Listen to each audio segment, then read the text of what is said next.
Hello again, everyone. Thank you for joining The Piece of Me. My name is Brittany Young, and on this channel, I will take you on a journey as I continuously discover the peace within me, and hopefully you'll be able to take some of the tools and the tips that you see along my page to help be able to find the peace within you. So the topic for today is accepting things exactly for what they are. I wanted to talk about this today because oftentimes people don't really believe things are what they truly are. And I've noticed and learned that this causes people to make the same mistakes, over and over and over again, because they don't just accept it for what it is the first time or the second time or the third time. They just continually make that same mistake. And I know even with the society that we live in today, especially with social media, things are fake perfect. So I know it's kind of hard for people to really accept things, what's on social media, and they can't really decipher between who's real and who's fake, or who's really telling the truth and who's not. So it's kind of hard to do that. But even then, I still look at things as they are, like accept them as they are until somebody shows you something otherwise, You really don't have anything else to work with based on only what they show you. So accept those things for what they are truly, like I said, until they show you differently. But I've noticed, like, even in situations like this, it really conditions the mind to believe things are right that are actually false. And when you see so many of the same things that are actually not as what they are, it tricks your mind into thinking that these false things are real. You want it to be this way, but it's not really truly this way. It causes confusion within your mind and in your body. It allows people to create this expectation of what they're expecting things to be. And that is the mindset that people really need to let go of. And your mind probably is telling you exactly what you need to know, but your physical body is ignoring it. You as a person, you're ignoring it because you don't want to truly accept things for what they are based on maybe the appearance of it, maybe how it makes you feel, whether it's an emotion that you get from a picture or a person or just anything, or, it's just the feelings and emotions that you get. And it could be so many things. I'm not even just talking about in regards to people. I do believe that people try to overlook things that they can clearly see are not right, and they try to accept it for being right, and they know it's not. I think they try to avoid being disappointed at that particular something that they may have had high expectations for. I think the problem here is that a standard is being created for something in particular that you don't really know what to expect from. And that right there is just the answer in itself. You don't really know what to expect from it. So how can you create a standard from the jump? You can't have standards for things in particular that you know nothing about. You know what I'm saying? If that makes sense. It's like saying this major company is known for this, that, and the third. I see it out on the surface all the time, but I truly never worked for this company or saw these things for myself. I'm just going based off of the things other people told me, or I've never really got to experience it for myself. So again, a standard is created from just the things that you may see and the things that other people may have told you. But I feel like if you don't go experience something yourself, you won't really know how it feels for you. Because the person that communicated with you about all of these things, they may love that job. They may love all the things that they do for them.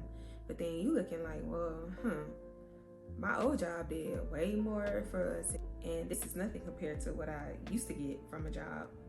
So that's an example, just as far as don't create a standard for something that you don't know anything about. I think you have to know, certain things of it first that you have experienced on your own, and go from there. But even just going back to people and situations, allow people and your situations to reveal to you whatever it needs to reveal to you, and believe it that first time that it is revealed to you. It's no point of continuing to do these things over and over and over again, and you'll get the same result, especially if you're not doing anything different. Nothing in that situation has changed. So how can you expect anything to change at all? You shouldn't have high expectations or have any expectations at all of it changing. It's just like you can't keep riding the bike down the hill with a jacket on the handlebar, thinking a jacket not gonna get caught in the wheel and you're gonna flip over, because 9 times out of 10, it's gonna happen every time. Situation inevitable. If you don't do anything to change the situation, like take that jacket off of that handlebar, then how can you expect yourself to not continuously fall down that hill? And I use that example because it's relatable to me. Like when I was younger, I was riding my bike. I had my jacket on the handlebar. But yeah, just with the whole situation of allowing people to show you, you know, who they are, and they may not even necessarily show you who they are to you directly, but they may show you to other people. Believe it the first time that it shows you. You know, you don't got to touch the stove to know that it's hot. You saw such and such get burned, so why would you go behind them and touch it? You know what I'm saying? Now we're gonna talk about the men, the boyfriends, the boys. That's what we're gonna say. The boys. You know, it's like having a cheating boyfriend. You know, he ain't even a man, okay? Because don't no men do that. But having a cheating boyfriend, take him back every time. But guess what?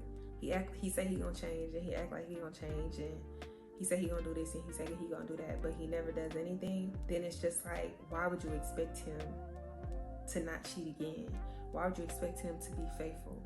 You know, he didn't change the way he communicate with you. He didn't change. He ain't sneaky with his phone. You know, like, it's just certain things that has to change in order for you to know that something different is gonna happen now around. It's like you can't allow stuff to keep happening and nothing changes in order to help that situation grow. You're gonna keep getting the same situation every time. Us as women, we definitely have been blessed a little bit more than men, because our intuition is very, very strong. It's almost like our baby, you know, like it's something that just rests inside of us that gives us this feeling to let us know like when something is wrong. And when your intuition is speaking to you, you need to definitely listen to it and not ignore it. And I know a lot of times some people ignore it for so long, and they ignore it for so many things that they probably don't even know when their intuition is actually speaking to them. It's always that weird, uneasy, and queasy feeling that you get in your stomach, or your just whole body, just something that don't feel right. Like your body is telling you like it's something wrong with this situation that I'm in, or something wrong with this environment that I'm in. Like your body is talking to you, like you have to listen to it. But you really need to learn what it feels like for you and what it looks like for you. And believe it, it will tell you so many truths. When all you hear is like good lies, your intuition is gonna be your go-to when it comes to that. Like if people around you just lie, like it's something in your body that make you feel like this person lying. Like I know you lying. It's like, it's so crazy, but it's so real. It's just like you could tell when somebody lying. Like I know you're lying. Like stop lying. I don't care how good of a liar people think they are. Like your intuition is gonna tell you like this person ain't no good, you know. Your intuition is literally your pathway to truly accepting things how they are when you trust it and listen to it. I really look at it as like it's your inner God body for real. Like, well, God is definitely in all of us, but I really feel like that is God inside of you, like speaking you, trying to tell you things, trying to warn you, you know, just about certain things that's going on around you. But a lot of times people ignore how they feel about certain situations. You know, it's like those things that you can't ignore. Like when you feel like that not inside your stomach, or when you just get, I don't even know how to explain it. It's just a feeling that you get where it's just like something is not right. And I've gotten that feeling so many times, and a lot of times I've definitely ignored it. But now I've become so much more aware. Even when I was younger, like I was aware of it then, but I didn't realize what it was back then. I thought I was just acting off of fear, but it was definitely the intuition speaking to me. It can tell you when you're in danger, when someone is lying to you. The environment that you might be in is not right. It's something about that environment that's not right. Or even the people around you may not be right. It's a little something going on with the people around you that's giving you a little weird vibe. So, you know, that's when you need to really scan the room and see what's going on. But like I said, when you're being mindful and when you're paying attention, it's so many things your body will communicate with you. You just have to listen to it. I look at it as also like being aware of your surroundings too, especially as women, as females in this crazy world we live in. Oftentimes that's what we have to do anyway, be aware of our surroundings.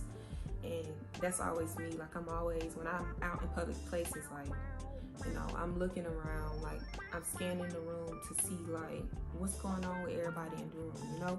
Like I'm always the first person, like wherever I'm at, I'm always the first person to peep out some crazy stuff going on. Like some crazy stuff, and it's crazy, but I'm very like, I've always been aware, like with just everything going on around me, because you just have to be, to make sure you're good and safe. And even when I was younger, like I was saying, I remember it was like a situation that happened. And it's so weird because like I said, I thought I was acting out of fear, but it was really like something inside of me told me something about this situation, all right, so let me remove myself. And that'll happen to me on many occasions. Like I could go on and on like for days, like with stories, I'm sure, if I just sat here and thought about all of them. But it's one in particular that I'll never forget for real. Like just off the top of my head, I remember my cousin, he was in summer school and I had to go pick him up from his bus that was at the top of the neighborhood. So at the top of our own neighborhood, you know, the main road was right there, the main street was right there. So if I'm standing at the top of the neighborhood waiting at the stop sign where the bus comes and drops the kids off, anybody that's driving past, you know, they could see whoever's standing at the top of the neighborhood.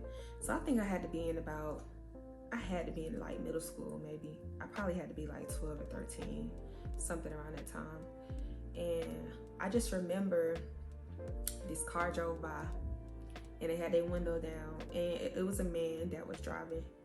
And I just remember the car honking a couple times, and I looked, and I just remember the man looking and saying like, come here, like he did this, like come here, but he was driving on the other side of the road. So me in my mind, I'm like, I started freaking out because, you know, I was of age, so I knew like men was out raping children and snatching up kids and doing all kind of crazy shit. So, you know, I was very aware, and I've always been like afraid of stuff like that happening to me. That's why I think what allowed me to be so aware of my surroundings too. And, you know, he was on the other side of the street and he was driving, but I didn't know if, you know, this man was about to try to turn around, you know, what he was thinking. But this is a grown man, mind you, I'm young. And I just freaked out, I panicked, and I said, forget my cousin on that school bus, because I gotta go. So the next thing you know, I stayed all the way at the bottom, like at the bottom of the neighborhood, like in the cul-de-sac. I had to run all the way down the hill. So I literally took off running, like literally like a track star. It was crazy. But I was running so fast, like, you know how your adrenaline rushing and you really doing stuff that you didn't even know you could do? Like that's how I was in that moment. Like I was running so fast to the point where it's just like, I thought normally if I would have ran fast like that, I would at least like probably fell or something, like, and tripped and scraped up my whole body. But I wasn't even thinking about that at all. I ain't thinking about none of that. I was just running, trying to make sure I get home. Like, and once I got home, I was just freaking out and panicking, and everybody like, what's wrong? And I just remember me being a little emotional. It was crazy because I guess I was so scared, and I couldn't even breathe trying to explain the story because I was running so fast. Yeah, like, you just gotta trust your intuition, because you never really know if that man was gonna turn around and try to come back and get me or what. But I wasn't gonna stand around to find out either. So yeah, trust your intuition and definitely use that so you can truly accept things for what they are, so you won't create this false standard in your mind about what you expect things to be. Accept them for what they are. But thank you again for watching and tuning in to The Piece of Me. My name is Brittany Young, and definitely make sure you follow me on Instagram to keep up with everything that I have going on. I will be releasing a coaching program really soon. I definitely want to reach out to my women in a closer way and, you know, help them just find peace and purpose in their life so they can just live fulfilling lives. I know we go through life, you know, really not living in our purpose. So a lot of times our lives are very unfulfilling and we're not happy with them. So it is my job and it's my duty to teach women how to find their peace, you know, the same way that I did, so they can really know what happiness looks like for them and what peace looks like for them and what a fulfilling life looks like for them. So definitely follow me on Instagram at the Peace of Me Journey and stay tuned for more details on that. But thanks again for joining, and I will see you guys next week on Sunday. Peace.